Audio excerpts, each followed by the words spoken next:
We're wrapping up on time here, and so I'm curious for both of y'all. I know you hear a ton of pitches so often. I know you've probably given a ton of pitches to so many VCs, and I'm curious for you, George, and then you, Lucas. What do you want to hear from a founder when they're pitching to you at the early stage? And for you, Lucas, what advice do you have to give to a founder when they're pitching to a VC maybe for the first time, or if they've received 60 no's like you did with Figure Eight? So, George, you can go first. Usually what I'd like to hear is that there's a unique, interesting problem that the founder is completely focused on solving, and they have a way of thinking through that problem and solving it that others haven't really unpacked yet. And that gets me excited because I'm like, oh, okay, that's something I haven't seen before, and then I'd like to learn more.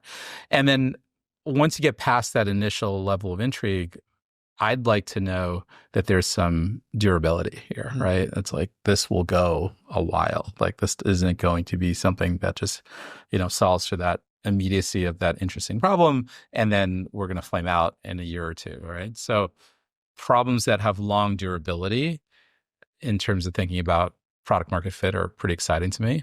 I had a pretty good sense that AI systems were only going to continue to advance forward, at least at the 2020 timeframe when, Lucas was starting to scale out Weights and Biases, and felt like, okay, there's a decade ahead of us, if not longer. And Lucas and the team they were going to go all the way. And so that made it a whole lot easier just to be excited, particularly on an earlier moment in time in Weights and Biases journey. And I try to look for that every single time I go into an early opportunity when, I'm talking to founders about where they see the world going.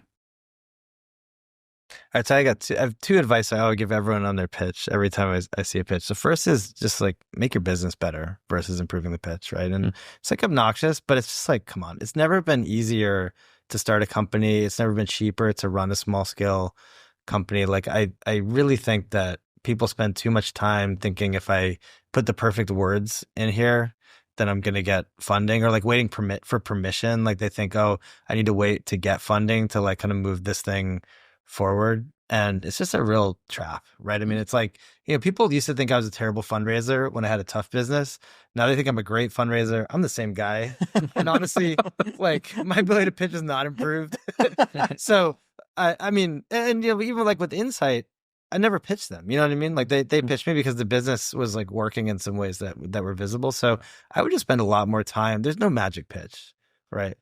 And then I think the thing that everybody makes this same mistake in their pitch. I don't know if you'd agree with this, George, but all the pitches that I see is probably worse than the quality pitches Insight gets. People just don't explain themselves. Like, explain what the fuck you do in like one or two sentences, and like you'll be better than 95% of the pitches that I see. And it's weird how people can't. Everyone thinks they're like a special snowflake, but like we're developer tools for AI. Yeah. That's what we are. It's like pretty simple. I don't know. Yeah, I think that's right. I think I would just be very clear on explaining what you do. And I look for some authenticity in that too, right? And this is kind of getting back to the durability question. It's like, do they believe that for the long run? Like when they say that they are doing that and they want to do that and this is what they do, does that last? Right? Do they last as founders, and does the idea have some durability over time? But that authenticity matters to me when they say what they do.